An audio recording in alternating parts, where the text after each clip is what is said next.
I'm Jessica with Swinging Spade Custom Leather, and in this video I'm going to walk you through how I tooled this floral bouquet wrap.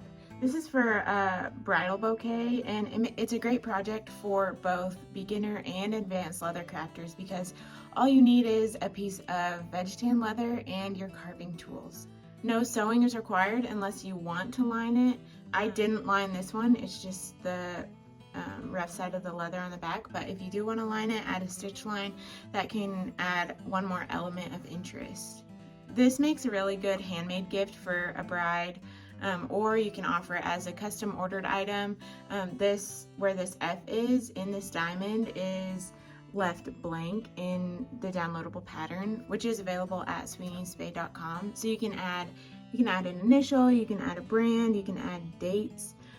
Whatever you want to add to make this a really customized and personalized project. I'll show you how I carve it using the tools that I have, and I'll explain to you what tools those are and how to use them. But if your tools aren't exactly the same, that's great. Just use what you have and do the best you can. And using the tools that you have and figuring out how to get those tools to do what you want is a really valuable skill. If you start with my pattern, you'll save the time drawing the pattern yourself, and it's a really good way to develop that muscle memory for drawing your own patterns if you're not quite to that point yet. It's a good way to just get some time in on your tools and develop your skills.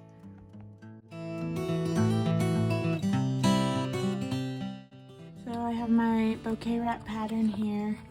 I added an F to it, that's the initial of the couple getting married, and you can add an initial, a brand, a date, whatever in that blank spot. And then I put packing tape on the front and the back to kind of laminate the pattern to keep it nice while I'm tracing it and stuff. So this piece of leather, it's a little bigger than my pattern. I'm gonna wait to cut it to shape until after I tool it. To keep it from stretching and being distorted. That kind of helps. This leather I split down to about 9 ounces thick. If you're gonna line it, maybe go a little thinner, maybe shoot for 8 to 9 ounces total thickness. I put packing tape on the back and used a roller to get it stuck on there real good. That also helps it to keep from stretching and distorting while I tool it. So I'm gonna start by using some masking tape and sticking my pattern down on my leather.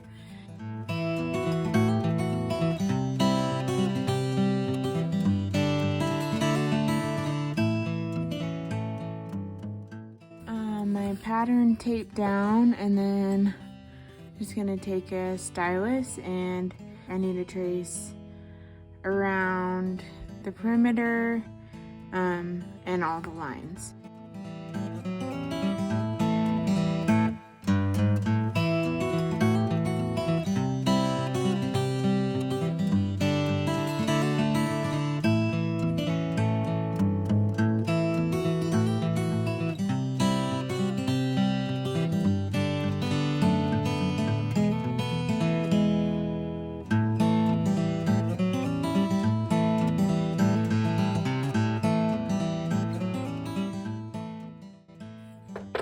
So now I've got it all traced up, and I'm gonna take the tape off.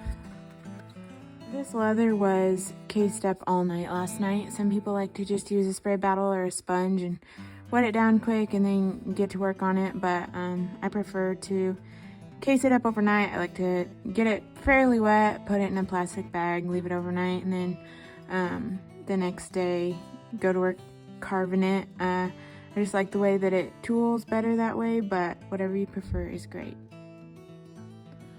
So I didn't add much moisture to it, but just enough to kind of keep it moist. And so now I'm gonna start carving. I've got my Gordon Andrus swivel knife. Whatever swivel knife you have that fits your hand, that's great. Whatever swivel knife you have though, it's really important that it's sharp. So maybe you need to take it to a stone to get a good edge on it, but maybe you just need to give it a good strop. Either way, a sharp swivel knife is key. So I'm gonna strap this one up real quick. So I'm gonna start by carving the perimeter. Later on, I'm gonna cut cut out the perimeter line with my round knife, but I like to carve it with a swivel knife first, so that my round knife kind of falls into that swivel cut line and it makes it a little easier to cut out. And I also like to use dividers to establish this inside border line, which I'll show you in just a bit, and that one side of the dividers can fall into that swivel knife cut.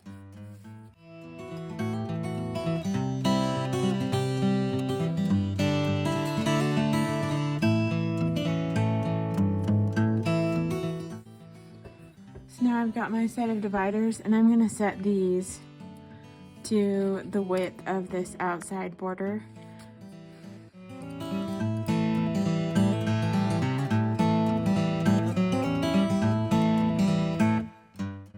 And then you can see that it's this width until you get to the side. So I'm just going to establish that inside border line with the dividers just on the top and bottom edges.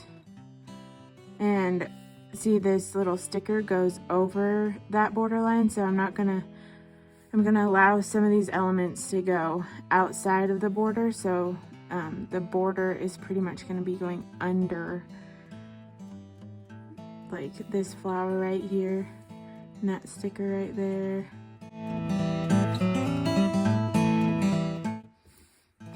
So I've got my border line kind of established. I had drawn these ones on the side with the stylus when I had this taped on. So I've got all my border lines established. Now I'm going to take my flower center that I'm going to use, and I'm just going to lightly tap the middle of all the flowers. This is a Berry King flower center. He's one of my favorite tool makers. I'm not sure what size this is, but he has a really nice paper catalog that has them all stamped out to scale. So if you need to get a hold of him to get a paper catalog, it's a nice thing to have on your shelf, just so you can take a look at what size each of the stamps actually is in real life. So I just lightly tap those in to establish where those flower centers are going to be, so that I can know how close to get with my swivel knife, and later I'll come back in and tap them in a little deeper. So I'm going to start by carving that inside border line, but I want to make sure I don't go over any of those elements that I traced in with the stylus that I want to come outside my border.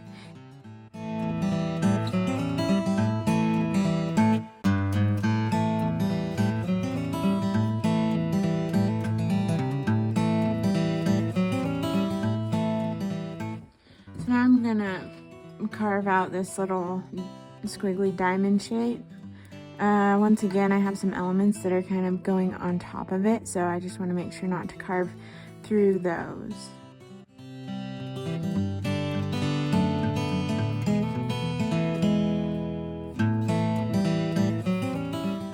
Okay, I've got that carved out now, and I'm going to do this F. One thing when you're using the swivel knife, so like at the point of the top of this F, you want to make sure that that you kind of leave a little bit of a space between the two lines. So I'll show you out here. Rather than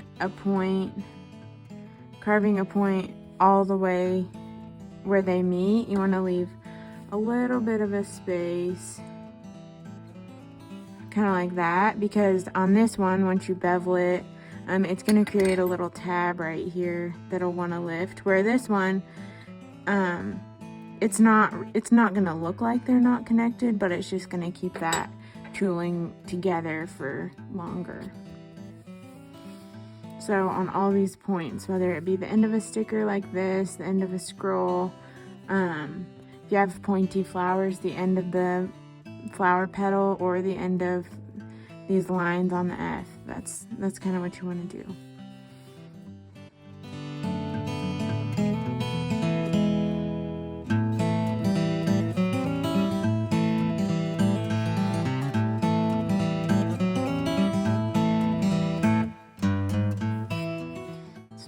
Start carving the floral pattern. I usually like to carve the flowers first, or whatever is on the top, and then all the vine work afterwards, but that's all just personal preference.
One thing to pay attention to when you're using your swivel knife is in floral patterns like this, a lot of times the vine work lines will kind of fade out like this.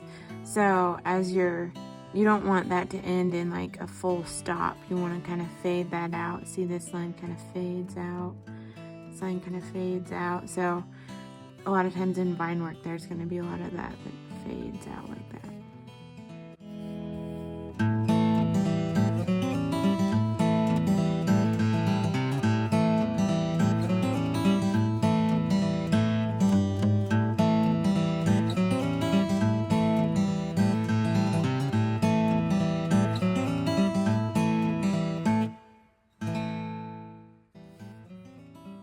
So next I'm gonna shade the center of the flowers. This is a Berry King vertical lined thumbprint. You can also use whatever kind of flower center shader you have or like. So I'm just gonna go around each of the flower centers, and I want my shading, I don't want this end of the tool to leave any impression. So I just want it to be, I want to tip the tool so that it just leaves an impression on this end.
Now I've got all those flower centers shaded, and I'm going to come back in with my actual flower center stamp and go in heavy on each of those flower centers. I'm going to use a heavier maul, but if you don't have one, just hit it harder or whatever.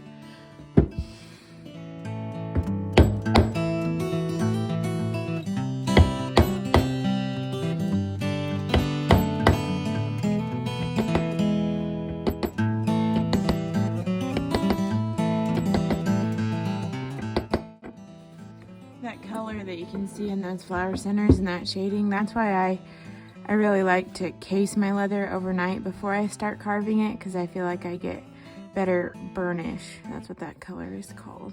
So now I'm going to come in with this Berry King petal stop, and at where each of these petals comes into the flower center, I'm gonna with this big end of this teardrop toward the flower center, I'm going to come in and strike it once at the end of each of those, and then I'll bevel into that line.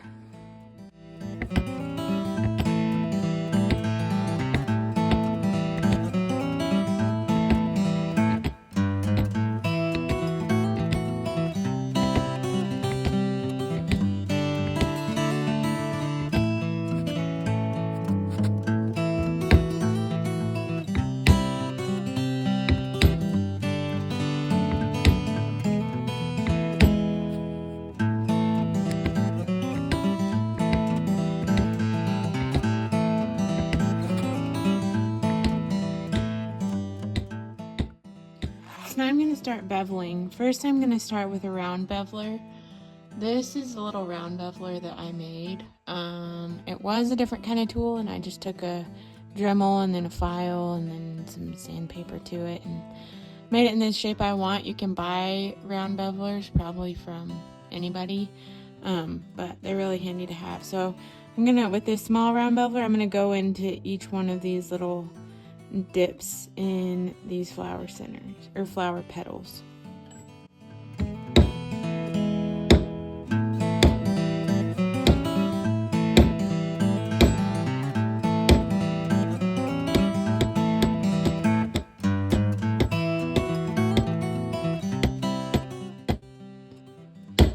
I'm just striking the tool once for each of these. I'm gonna come back and bevel between them with a regular straight beveler. Sometimes like in this curve, I'll just show you. In this curve, you don't want to just strike it once. You kind of want to fade it out throughout that whole curve. But just depending on how you're using it, you may or may not want to strike it more than once.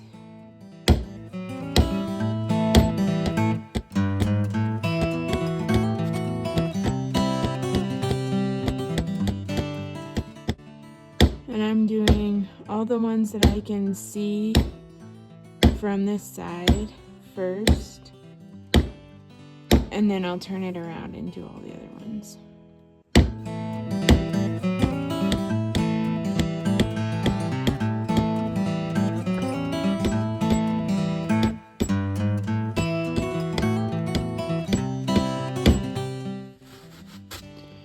And I'm going to do the curve on these little scrolls.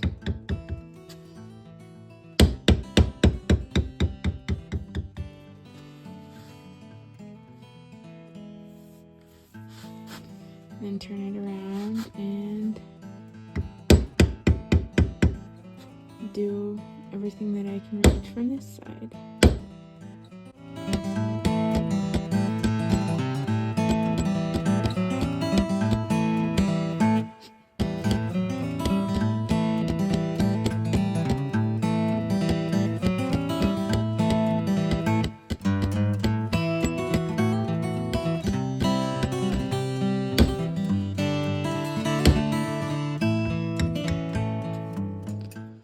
Now I've got this bigger round beveler for wherever I need it. Do the inside of the curve on this F.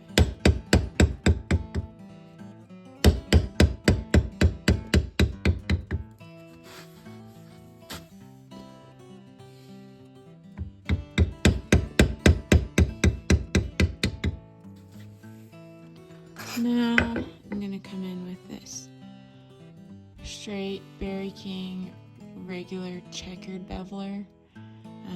Not sure what size this is, but once again, look at his paper catalog to see kind of what size you think would be best for the stuff that you typically tool. I'm going to go in and do everything from this side that I can with this tool and everything from the other side that I can with this tool. And then I'll probably end up having some stuff that I'll need to come in and do with a smaller beveler.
So when you're beveling, you want to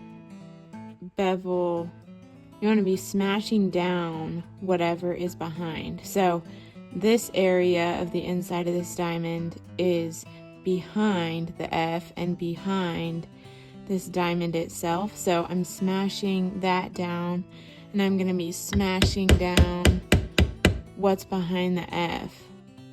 And then this, I'm going to be smashing down the outside of this diamond, because what's outside of it is going to be behind it, except for like this scroll that's coming over top of it. But in general, it's popping out from back here, so I'm smashing down what's back there. Figuring out which side of the line to bevel is one of the hardest parts when you're just getting started, but after a while with some practice, it just comes fairly natural and you don't really have to think about it anymore.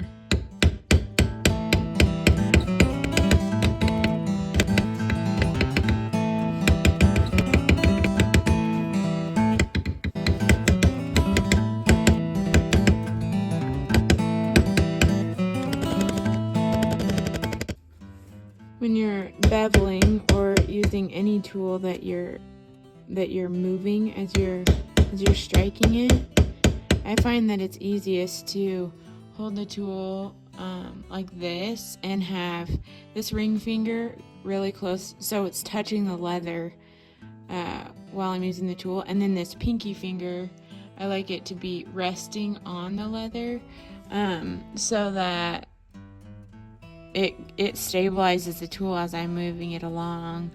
It gives me something to brace against. And while you're beveling, you might start out by just going one tap at a time and moving it in between, and that's great. That's kind of how everybody starts out, and you don't want to get in too much of a hurry. Being able to just continuously bevel, that comes with time and practice, so don't rush that. But smooth beveling is really important when you're looking for smooth tooling. Choppy beveling is about one of the easiest ways to ruin a floral pattern. So take your time with your beveling. Slow is smooth and smooth is fast.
Go through with this smaller beveler and do everything I can from this side and then turn it around and do the other side.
So we've got it all beveled. Now I'm going to take this Berry King undercut beveler and I'm going to go in each of these little divots in the flower petals.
Now I'm going to take this one that's a little bit bigger and go in the bigger curves, like in this turn back of this flower petal, in the curves of these scrolls.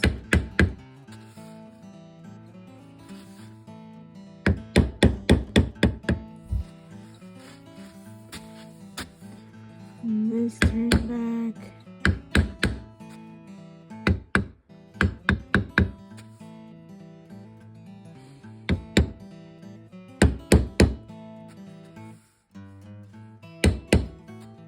And maybe even in this curve, the F.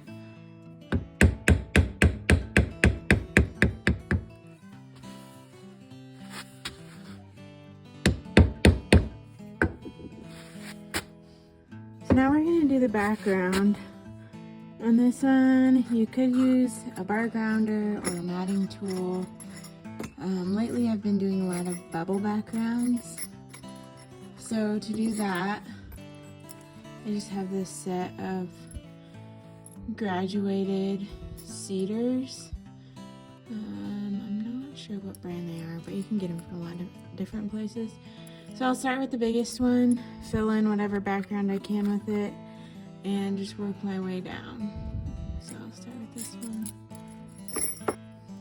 There isn't going to be a lot that I can do with this biggest one, especially with as small as this carving is.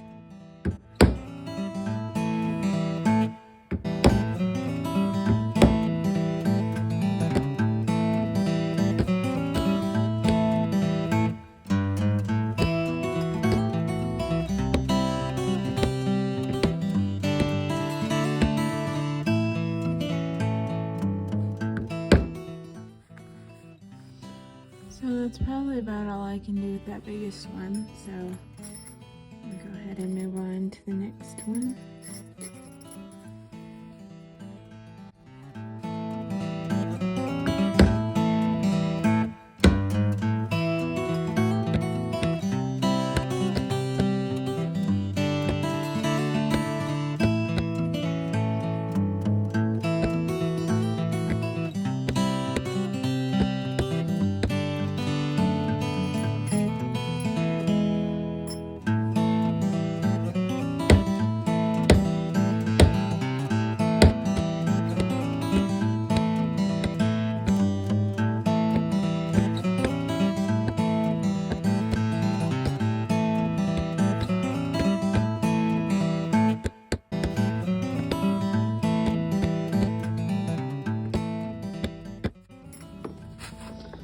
So you can kind of see how we're looking.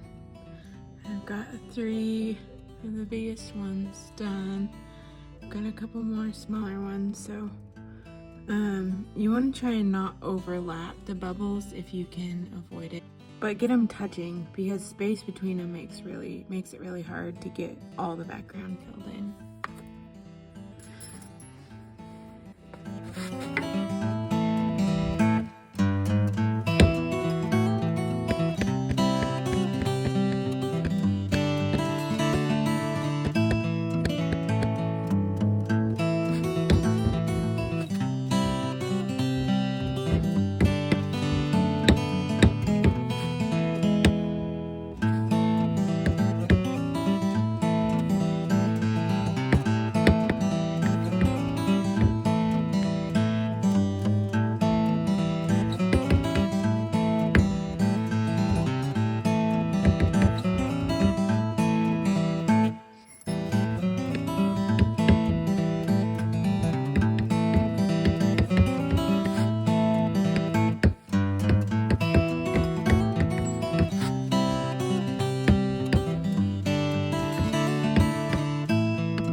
take this fairly big bar grounder. It's a Berry King.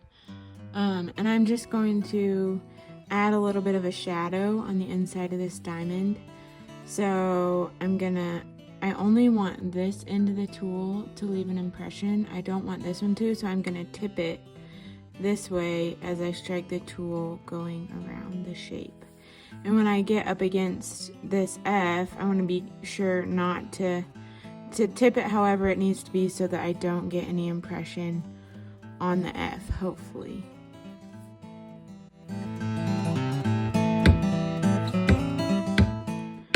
And I want to keep the tool somewhat perpendicular to the line. So I just want to keep curving it around as the line curves around.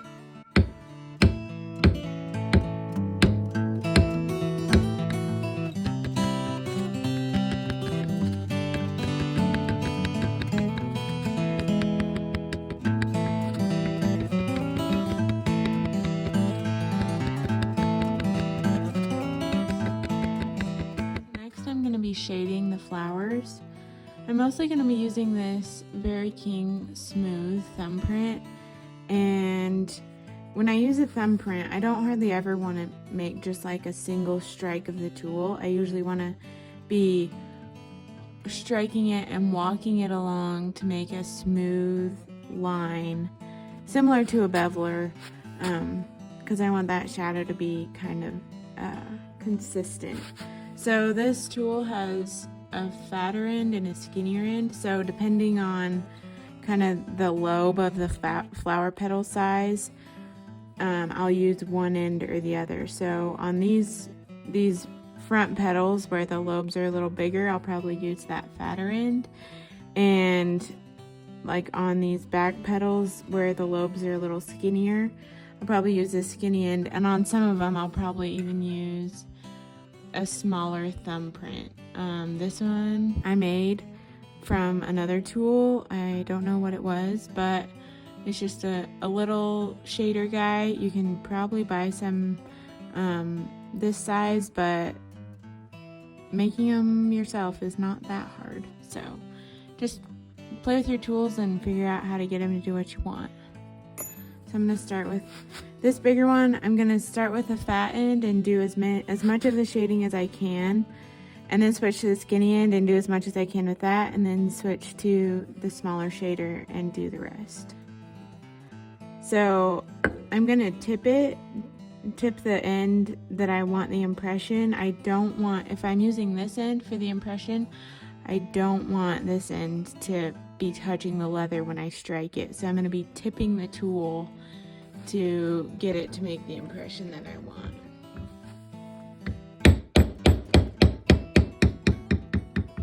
And I want it to be following the curve of the petal.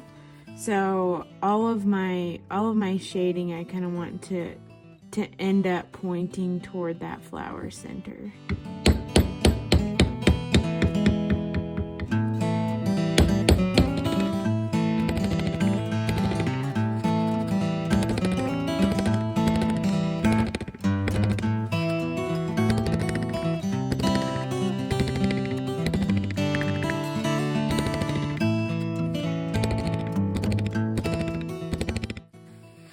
So I'm going to turn it around, and with that fatter end of the thumbprint, I'm going to do everything I can from this direction.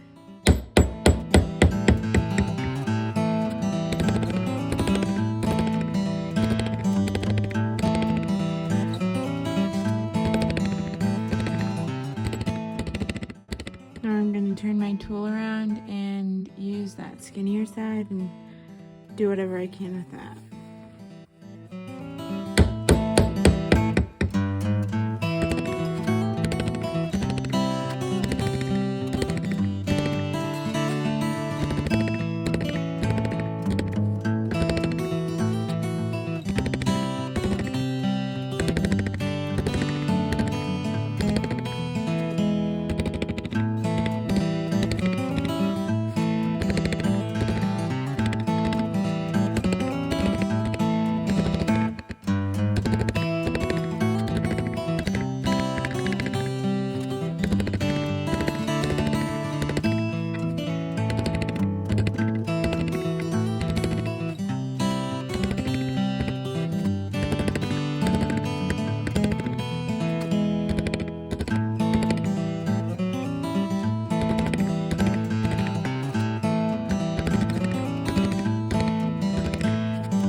shader that I made. And I'm gonna do all these smallest little lobes on the flower petals.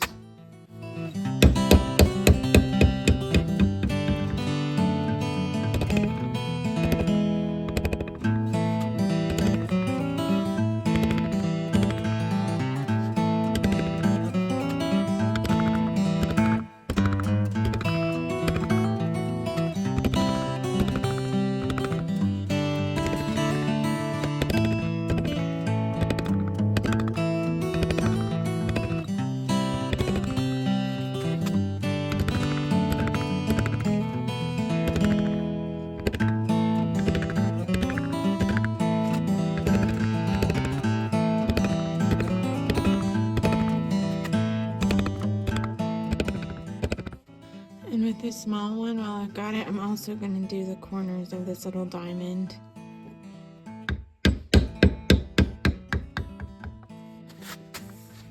Whenever you're using the thumbprint, you kind of want to fade it out at the end of wherever you're shading. Like right here, I went in heavy and then I faded out. I didn't just go in heavy and lift. Faded it out, similar to swivel knife or the beveler or a lot of different tools.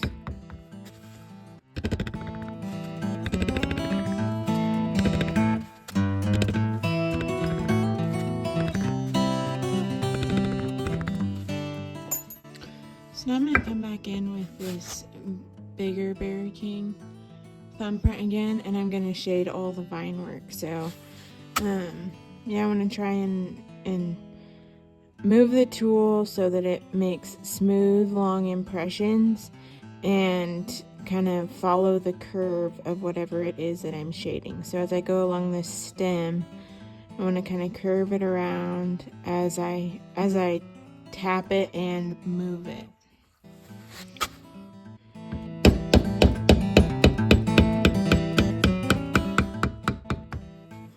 And see how I was heavy, and then as I went along I got lighter and kind of faded it out. And then on these smaller ones I'm gonna turn it around and use that skinnier end.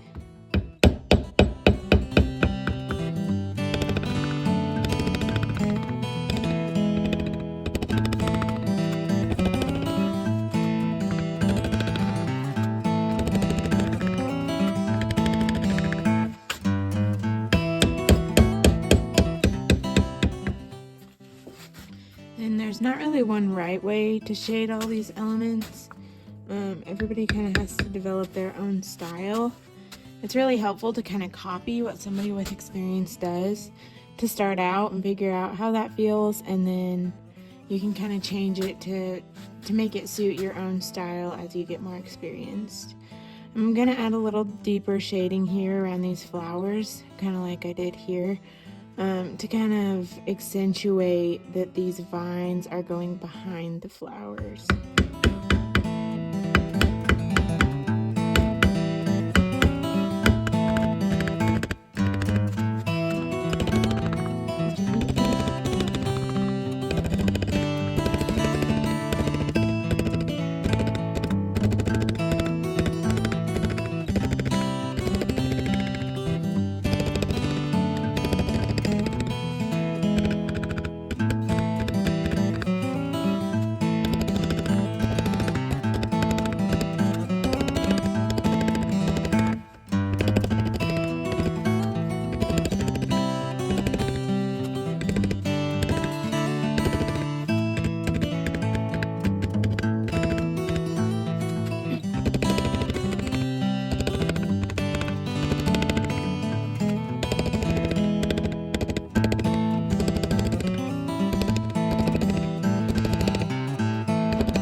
Okay, so now that that's all shaded, I like to differentiate the flower stems themselves from the rest of the vine work. So like this stem right here is coming out of this flower, and this is the stem that's coming to this flower. This is the stem that's coming to this flower. So for each of these stems, I want to differentiate those a little bit, and the way that I like to do that is with a veiner. This is a Berry King scalloped veiner that I like to use for this, and I'm just going to go along one side of each of these stems, and I want to tip my tool so that I only get the impression from this end and it kind of fades out as it goes across the stem, and I'm just gonna just go right along the stem like that, and then as I go down I'm gonna hit it a little less heavy as I go to kind of fade it out.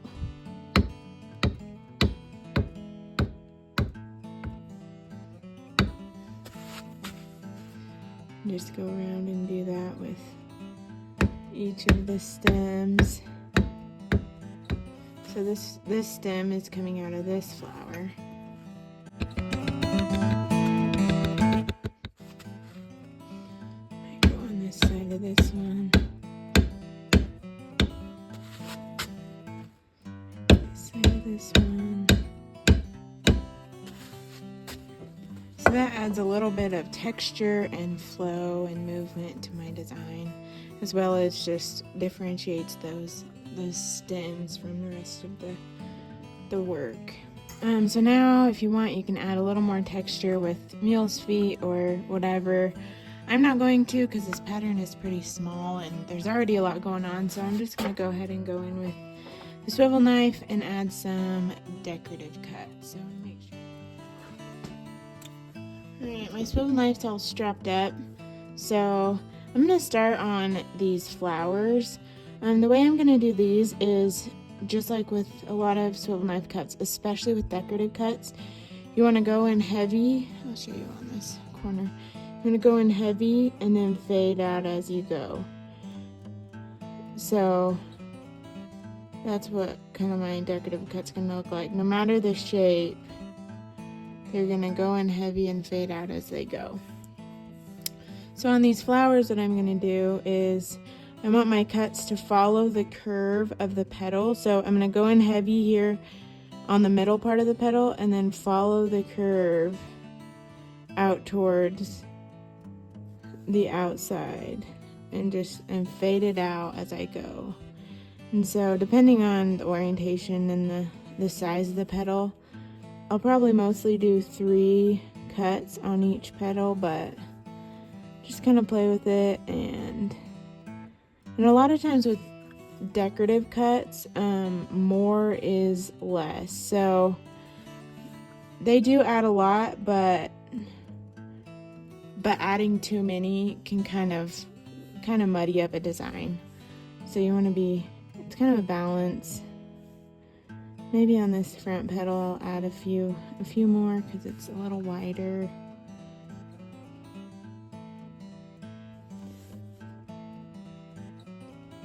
So I'm going to go through and do that on all of the flowers.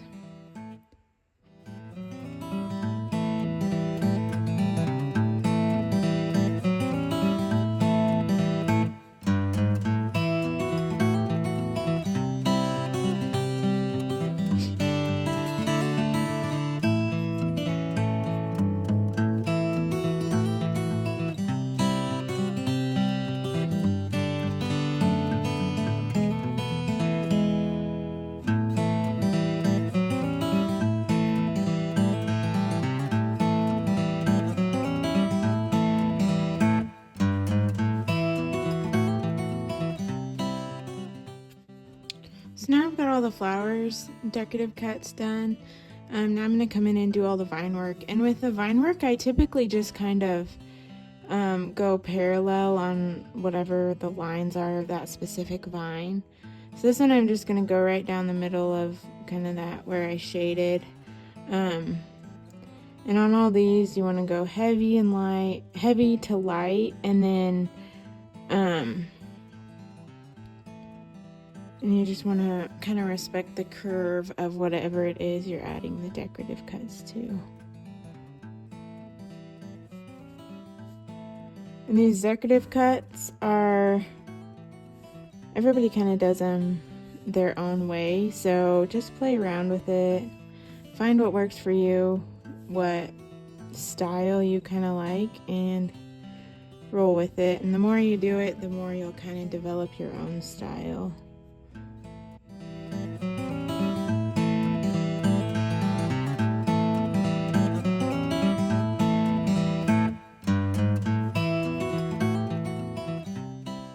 And I'm going to add a few around this little diamond.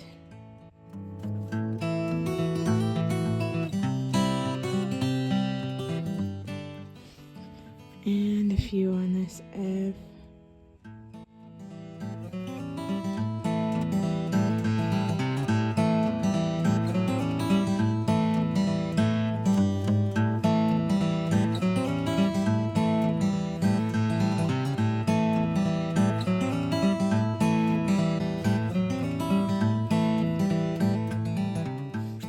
Okay, so now I'm gonna let this dry and then do whatever finish I'm gonna do on it. I'll probably paint this F, maybe add a little dye around this little diamond, and then I'll probably do oil and then an antique finish on this one. But the options are pretty much endless. I might dye around the edge too. We'll see. I'll also talk to the bride and see what she wants. And then once it's all dry, finish is done, I'll cut it out, bevel and finish the edges and punch the holes, and it'll be done. So that's how I tooled this custom bouquet wrap. Thanks for watching.